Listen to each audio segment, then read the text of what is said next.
교회를 생각해 보면 참 뭉클하고 애틋한 마음이 있습니다. 이 교회는 그리스도께서 피로 값주고 세우신 교회이기 때문입니다. 이 교회는 성도님들의 눈물과 땀이 배어 있고 그 기도 가운데 세워진 곳, 그것이 바로 교회입니다. 교회의 주인은 사람이 아니라 우리 예수 그리스도이십니다. 주일에 예배를 마치고 혼자 있다 보면 간혹은 주변에 교회에 뒹굴고 있는 그런 쓰레기 조각들을 간혹 발견할 때가 있습니다.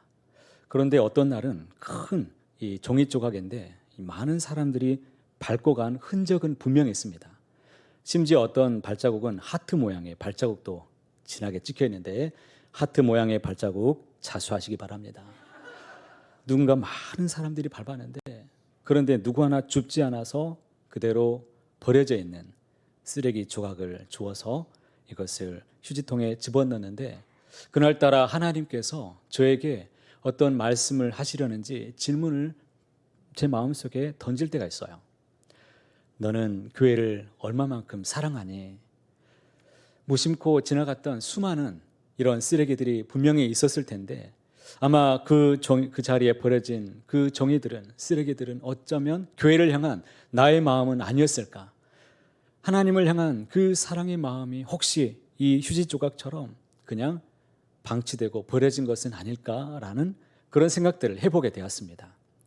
여러분은 교회를 사랑하고 계십니까? 주님의 몸된 교회를 많이 사랑하시길 바랍니다. 하나님께서 복과 은혜를 반드시 우리에게 채워주실 줄로 믿습니다. 오늘은 한 해의 마지막 주일입니다. 교회력으로 보면 한 해의 마지막 주일로 오늘은 왕이신 그리스도의 주일이라는 날입니다. 다소 생소한 주일이지만 교회력으로 보면 교회의 머리가 되시는 우리 예수님을 우리가 믿음으로 선포하고 왕 되신 주님, 내 삶의 참된 주인이신 그 주님께 온전히 신앙의 고백을 드리는 귀한 날, 그날이 바로 오늘입니다. 그래서 하얀 스토리인데요, 우리 예수 그리스도 왕이신 주님을 선포하는 그런 의미가 있습니다. 다음 주는 대림절이죠. 대림절은 성탄절 전 4주 전부터 주님의 오심을 기다리면서 지키는 절기입니다. 그래서 대림절은 주님 오심을 기다리면서 한 해가 시작됩니다. 다음 주면 이제 한 해가 교회력으로 시작되는 해가 되죠. 그래서 왕 되신 주님을 모시고 이제 성탄절부터 시작해서 한 해 동안 매일 왕 되신 주님을 모시고 그리스도 안에서 참 그리스도인으로 살아내다가 마지막 주일에, 한 해의 마지막 오늘 이 주일에 그 교회의 머리가 되신 주님 앞에 감사합니다. 더욱 주님 앞에서 살겠습니다. 그 주님께 경배하는 날, 그날이 바로 오늘입니다. 참 의미가 있죠. 그래서 한 해를 주님 오심을 기다리면서 시작하는 그 사람들이 바로 오늘 우리들이고 그 주님을 다시 왕으로 모시고 주와 함께 항상 살겠습니다. 결단하는 사람들이 바로 저와 여러분입니다. 성경에 보면 예수님께서 피값으로 사신 이 교회를 참 사랑한 사람이 있었습니다. 그는 바로 사도 바울이었습니다. 사도 바울을 생각하면 참 마음이 뭉클합니다. 그는 지금 감옥에 갇혀 있습니다. 그런데 그도 역시 교회를 생각하면 감옥에서도 그는 잠이 오지 않습니다.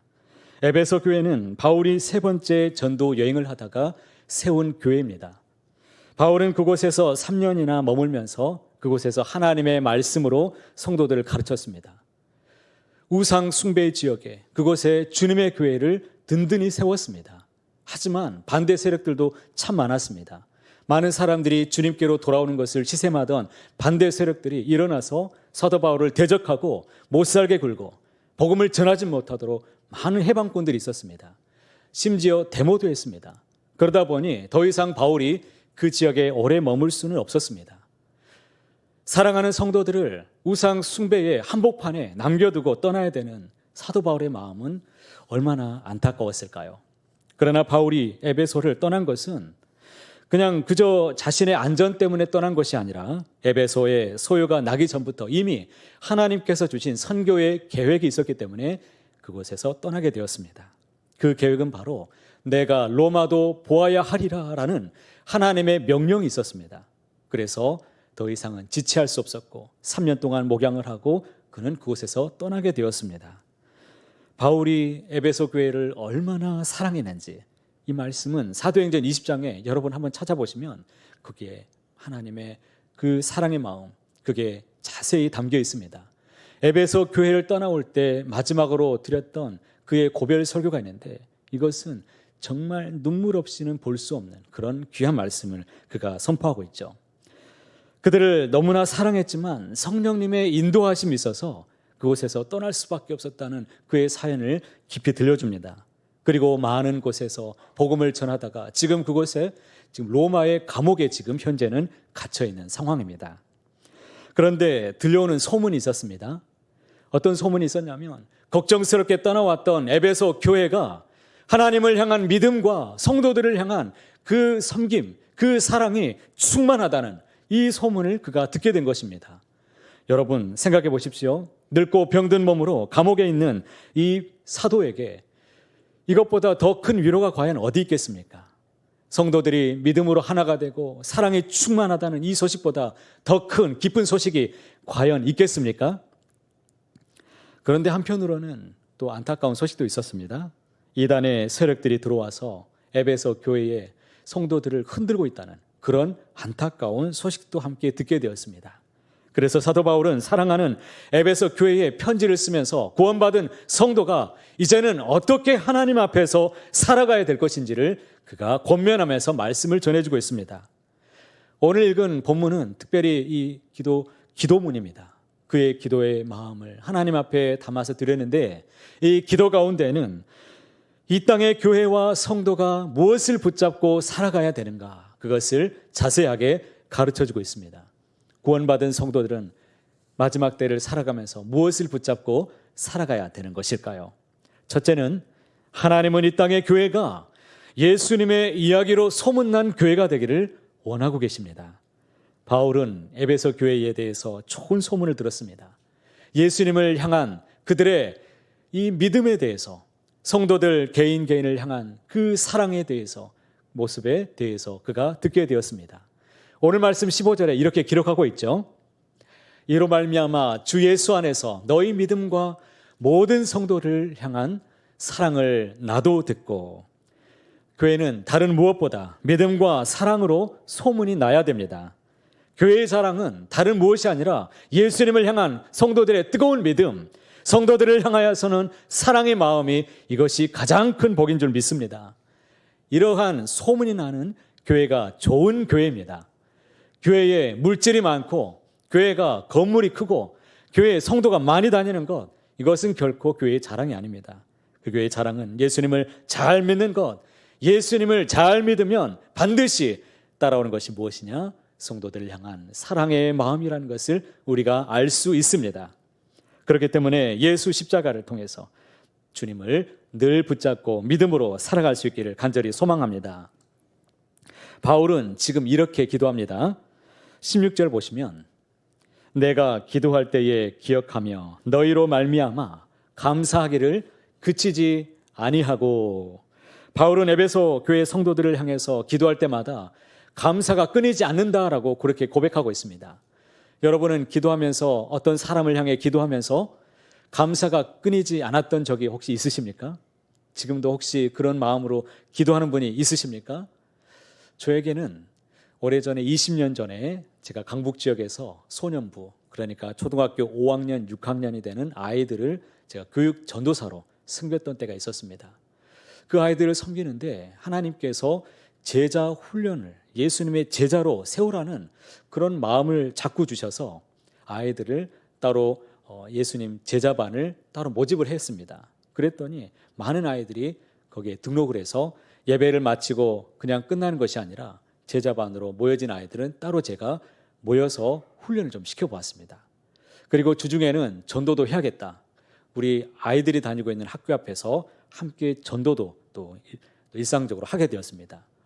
교육 전도사로서는 하기 힘든 부분이었지만 하나님이 하게 하시니까 감당할 수 있었는데요.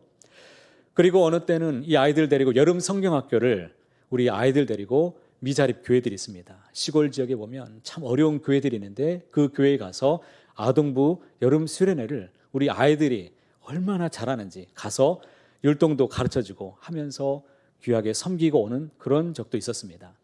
그리고 그 교회에서 전임 사역을 계속할 수 있도록 하나님이 인도해 주셔서 6년간 머무르면서 그곳에 있는 아이들이 이제 중학교에 올라가고 고등학교에 올라가고 계속 성장하는 모습을 보면서 아이들을 계속 훈련할 수 있는 계기들이 마련되었습니다. 교육부 전체를 총괄하는 역할도 맡다 보니까 아이들을 데리고 해외 단기 선교도 함께 다녀오게 되었습니다. 이렇게 정성껏 사랑의 마음을 쏟아 부었던 이 아이들을 향한 마음이 얼마나 애틋하겠습니까? 그렇게 사역을 마무리하고 이동하게 되었는데 이 아이들이 15년 만에 저에게 지난 가을에 전부 다, 간혹 연락은 되었었지만 전부 다 모여서 저에게 찾아왔습니다. 이 아이들이 지금은 다 30대가 되어서 그 교회에서 지금 교회마다 3040 세대가 가장 어려운 세대라고 하는데 이 아이들이 얼마나 큰 기둥과 같은 일꾼을 역할을 잘 감당하는지 좋은 소문이 자꾸 들려옵니다. 이 제자 훈련을 받았던 아이들이 복음의 씨앗이 되어서 그 교회의 기둥과 같은 일꾼으로 믿음과 사랑의 소문이 들려오는 것, 여러분 이것보다 목회자에게 더 기쁜 소식이 과연 어디 있겠습니까? 얼마나 큰 위로가 되겠습니까? 바울은 기도할 때마다 에베소 교회 성도들을 위해서 기억하며 기도한다라고 말하고 있습니다. 여기서 기억한다라는 이 단어를 찾아보니까 누군가를 떠올리면서 기억하면서 그 이름을 거론하다라는 뜻입니다. 그러니까 바울이 한 사람 한 사람의 성도들의 이름을 불러가면서 그들을 기억하며 기도했다는 뜻입니다. 오랜 세월이 흘렀지만 그들을 향한 사랑은 조금도 식지 않았습니다. 그들을 남으로 여기지 않고 가족으로 여겼기 때문입니다. 바울은 자신이 복음을 전해서 구원받은 이 성도들을 복음으로 낳은 자식으로 여겼기 때문에 그런 사랑을 베풀 수 있었습니다. 고린도전서 4장 15절에 이렇게 기록되어 있습니다. 그리스도 안에서 일만 스승이 있으되 아버지는 많지 아니하니 그리스도 예수 안에서 내가 복음으로써 너희를 낳았음이라. 성도가 서로를 사랑하고 한 형제 자매로 여기고 사랑하고 많은 관심을 갖게 되면 자연스럽게 서로를 위해서 기도하게 되고 더 간구할 수 있습니다. 바라기는 우리 서강교회가 더욱 믿음과 사랑으로 충만한 교회가 될 수 있기를 간절히 소망합니다. 두 번째는 바울이 이 편지를 통해서 간절히 원했던 마음, 하나님은 우리가 하나님 알기를 더욱 힘쓰는 교회가 되기를 간절히 원하고 계십니다. 17절 말씀 함께 읽어보실까요? 우리 주 예수 그리스도의 하나님 영광의 아버지께서 지혜와 계시의 영을 너희에게 주사 하나님을 알게 하시고, 여러분 하나님을 더욱 알아가시길 바랍니다. 사도 바울은 하나님께 그가 간절히 기도하기를 에베소에 있는 모든 성도들이 지혜와 계시의 영을 그들에게 주어서 하나님을 더욱 알게 되기를 원합니다. 그렇게 하나님께 기도했습니다. 물론 그들이 하나님을 아직 모르는 상태에 있었다는 것이 아닙니다. 그들은 예수님을 향한 믿음으로 바울에게 칭찬을 받았던 그런 사람들이었습니다. 그렇다면 왜 바울이 그들에게 계속해서 하나님을 알아갈 수 있도록 해달라고 그렇게 기도하고 있는 것일까요? 구원이 완성될 때까지 하나님을 아는 지식이 계속해서 자라가기를 원했기 때문입니다. 그래야 이단을 이기고 험난한 세상에서 마귀도 이겨내고 내 삶의 문제도 이길 수 있기 때문입니다. 하나님을 아는 것, 이것이 우리의 인생의 큰 목표가 될 수 있기를 바랍니다. 여기서 알게 하시고라는 헬라어 단어를 찾아보니까 에피그노세이라는 단어를 갖고 있는데 철저히 정확히 알다라는 그런 단어를 쓰고 있습니다. 그러니까 하나님을 알되 인격적인 그 하나님을 치밀한 관계 속에서 그 하나님을 성품을 치밀하게 가까이 내가 정확하게 안다라는 이런 의미를 갖고 있습니다. 하나님을 아는 지식은 배워서 아는 것이 아니라 누가 나에게 책으로 가르쳐 주어서 아는 것이 아니라 하나님이 내 삶 속에서 어떻게 인도하시는지 직접 경험하고 체험을 통해서 알아가는 그런 참된 지식을 말하고 있습니다. 우리가 온전한 성도로 변화되고 성장하기 위해서는 하나님을 아는 지식이 날로 더해져 가시기를 바랍니다. 어린아이가 부모의 사랑을 어떻게 알 수 있습니까? 그 부모가 정말 사랑하는지를 체험을 통해서 깨닫고 알아가게 되는 것이지요. 제가 이전에도 한번 말씀을 드린 바 있었는데 저는 이남 일녀 중에 몇째일까요? 둘째예요. 네. 일부는 막내라고 그랬는데 막내라고도 그러시네요. 절대 물어보면 장남 소리는 잘 안 나오더라고요. 저는 이래봬도 장남이에요. 이렇게 생겼어도 장남입니다. 사람을 외모로 판단하지 마시기 바랍니다. 장남인데 제가 왜 이런 얘기를 하느냐면 저희 아버지는 저에게 유독 장남이기 때문에 그랬는지 굉장히 책임감을 늘 중요하게 따지고 그리고 엄하게 굉장히 엄격했습니다. 동생들이 잘못하거나 실수하면 항상 저에게 물었어요.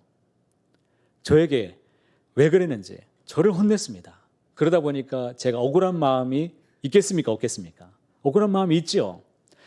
그래서 저는 한때 이런 생각도 했습니다. 초등학교 시절에 혹시 나는 주워온 아들인가? 어쩌면 우리 부모가 진짜 다른 데 있을지도 몰라. 내가 힘들 때 우리 진짜 부모가 나중에 나타나서 나를 데리러 오겠지. 진짜 그런 생각도 한 적이 있었습니다. 그런 시절도 있었는데 어느 날 아버지가 저희를 혼내면서 꼭 했던 일이 무엇이냐면 우리 삼남매를 꼭 품에 안아주면서 꼭 이렇게 다독여줬던 게 기억이 나는데 어떤 날에는 되게 혼냈던 적이 있었는데 그때는 아버지가 흐느끼는 것을 제가 느꼈습니다.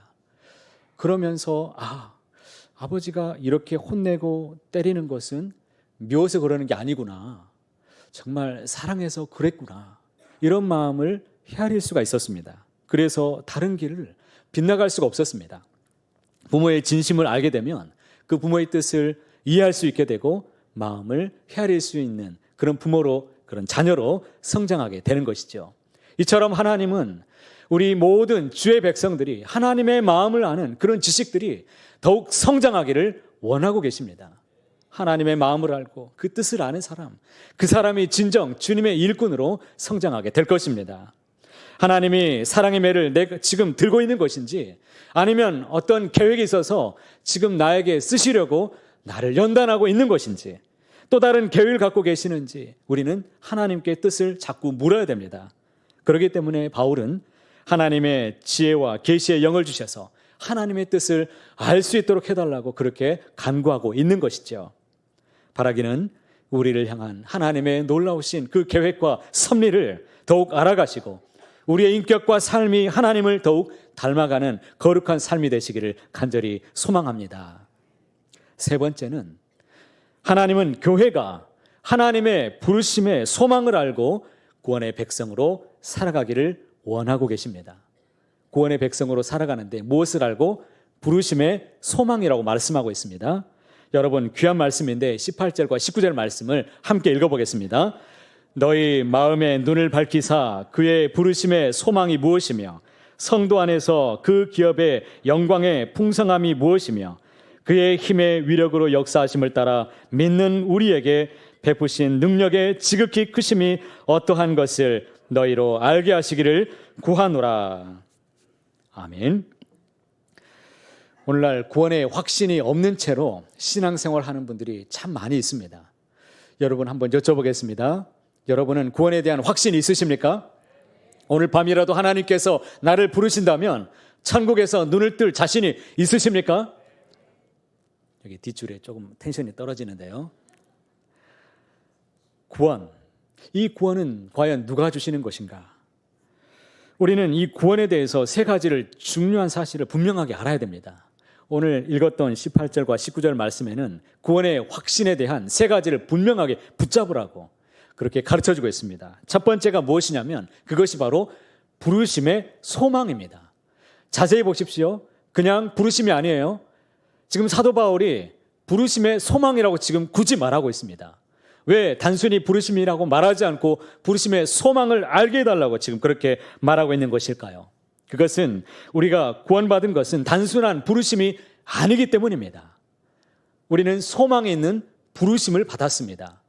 그러니까 많은 성도들이 이것을 잘 이해하지 못하는데 소망이 있다는 생각을 우리가 가져야 됩니다. 우리가 소망이 있다는 것을 생각하지 않고 단순히 부르심 자체만을 우리는 생각하며 살아갈 때가 많이 있습니다. 내가 머물고 있는 이 땅, 내가 머물고 있는 이 자리만을 생각하면서 살아가고 있습니다.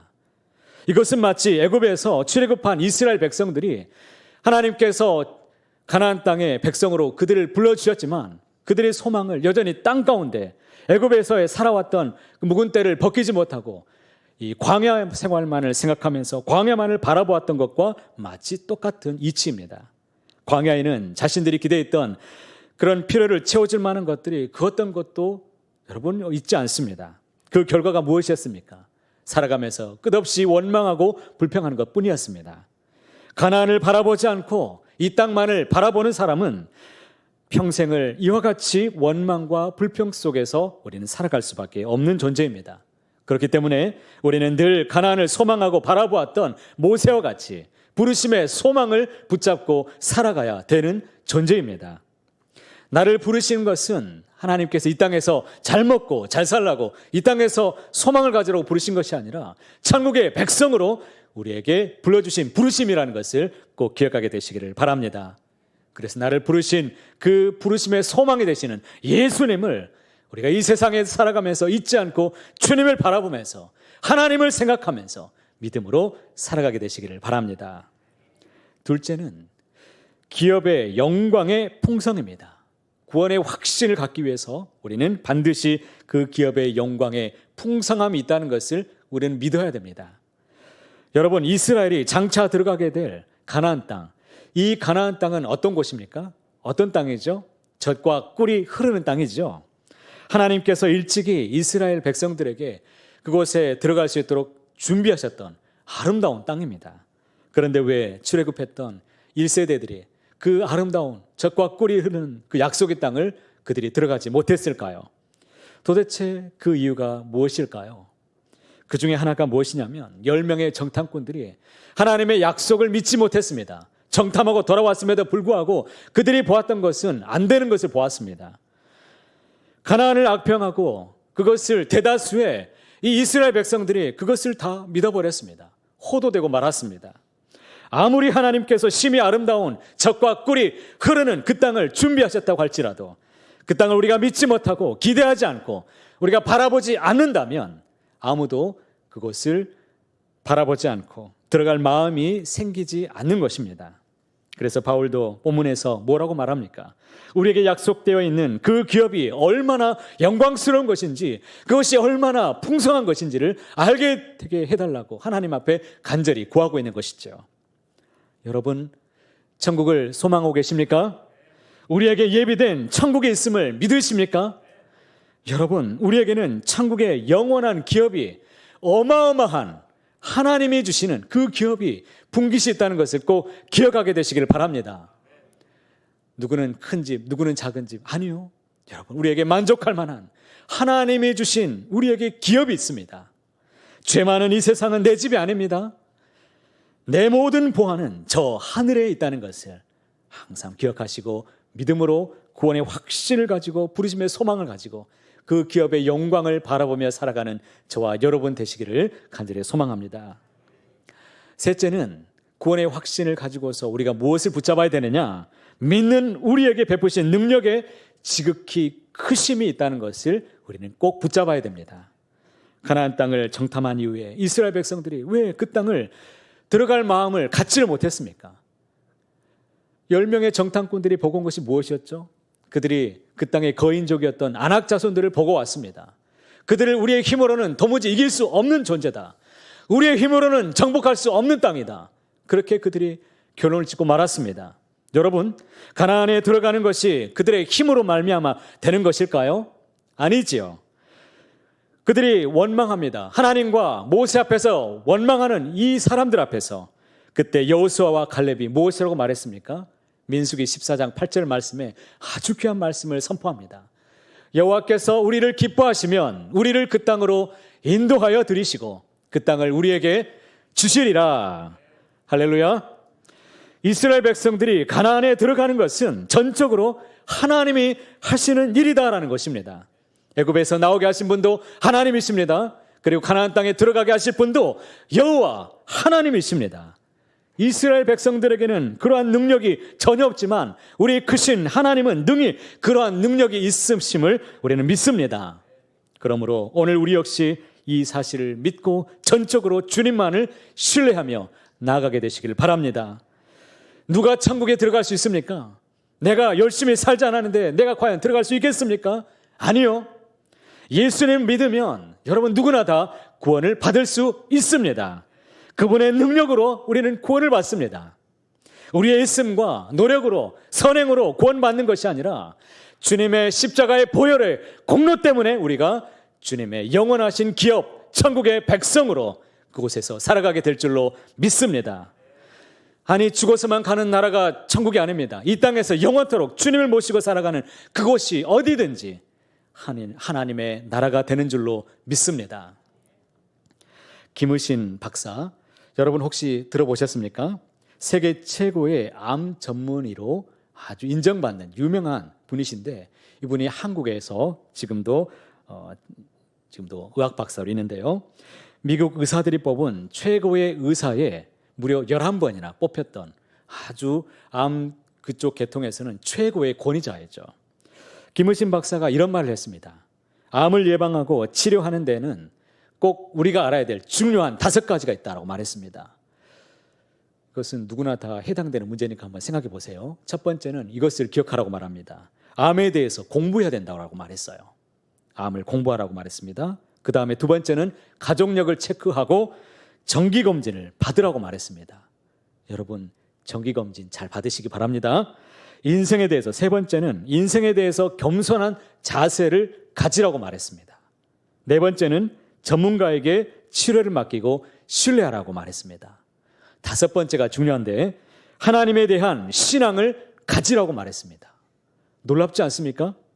이 중 마지막 다섯 번째는 김의신 박사가 평생 동안 그가 치료하고 연구했던 결론이 무엇이냐? 이것은 하나님을 믿으라는 거예요. 전혀 놀라운 표정들이 아닌데요. 최고의 의사인 자신도 불가능하다고 치료를 포기해버렸던 많은 사람들이 이 환자들이 치료되고 고침받은 기적을 그가 수없이 보았습니다.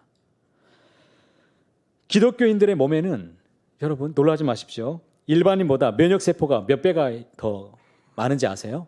무려 1000배가 더 많다는 거예요. 일반인들보다 면역세포가 1000배가 더 많습니다. 기독교인들에게. 성도들의 기도가 치료에 효과가 있다는 것을 객관적으로 이 사람이 연구하고 알아냈습니다. 그가 직접 경험했습니다. 체험했기 때문에 그가 인정했습니다. 세계 최고의 암 전문의가 보기에 하나님은 놀라우신 능력의 하나님이셨습니다.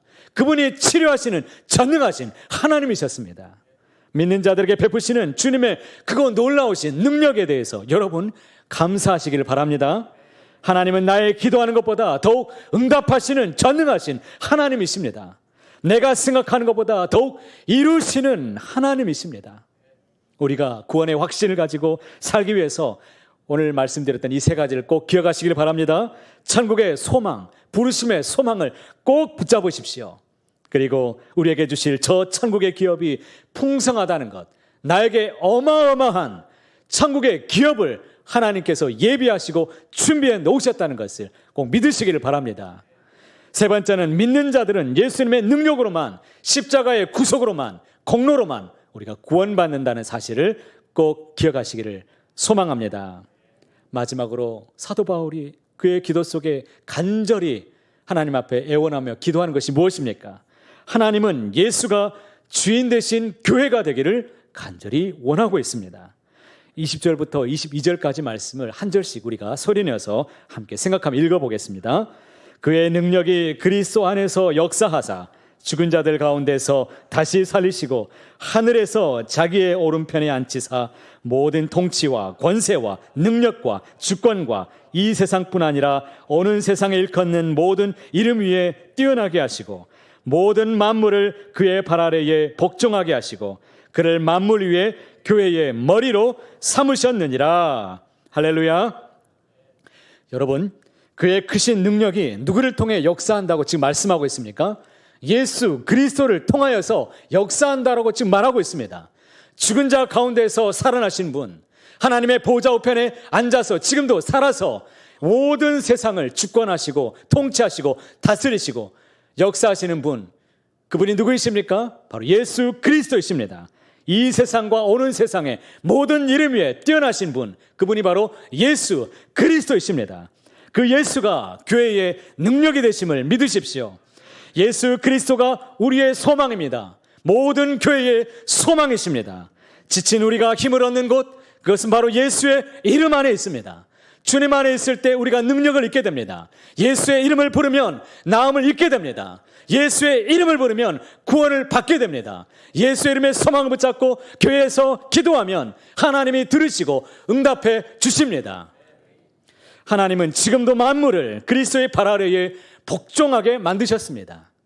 여러분은 교회를 어떤 곳이라고 생각하고 계십니까? 23절 말씀 함께 읽어봅니다. 교회는 그의 몸이니 만물 안에서 만물을 충만하게 하시는 이의 충만함이니라. 교회는 그리스도의 몸이요 주가 다스리시는 곳이기 때문에 주의 은혜로 충만한 곳이 바로 교회입니다. 그렇기 때문에 교회가 주의 은혜로 충만한 교회가 되도록 만들기 위해서는 사람이 주인이 아니라 하나님의 뜻대로 예수가 주인 되신 교회로 우리가 세워가야 되는 것입니다. 다른 길을 찾지 마십시오. 다른 노력이 아닙니다. 다른 재정이 아니라, 교회를 더 부풀리는 것이 아니라 주의 능력으로 오직 주님께서 이곳에 살아계셔서 주의 말씀에 권능을 베푸시고 우리와 함께 하시도록 주님의 뜻대로 운영하시도록 간구하시기를 바랍니다. 사랑하는 성도 여러분, 바울은 지금 감옥에 있습니다. 감옥에서 그가 간절히 구하는 것이 무엇입니까? 하나님, 제가 많은 곳에, 더 많은 곳에 복음을 전할 수 있도록 저를 빨리 보내주십시오. 풀어주세요. 그렇게 기도했습니까? 아닙니다. 그가 간절히 구하고 있는 것, 그것은 이렇게 하나님을 더욱 알기를 원합니다. 주님을 더욱 알기 원합니다. 주님의 부르심의 소망이 무엇인지, 그 기업의 풍성함이 무엇인지, 하나님의 능력의 지극히 크심이 무엇인지 저로 하여금 알게 하시고 모든 교회가 알게 하여 주옵소서, 이렇게 구하고 있는 것입니다. 바라기는 이 교회의 비밀을 아는 이 사람들이 진정으로 이 사람들을 통해 교회를 더욱 굳건하게 하나님은 세워 가실 것입니다.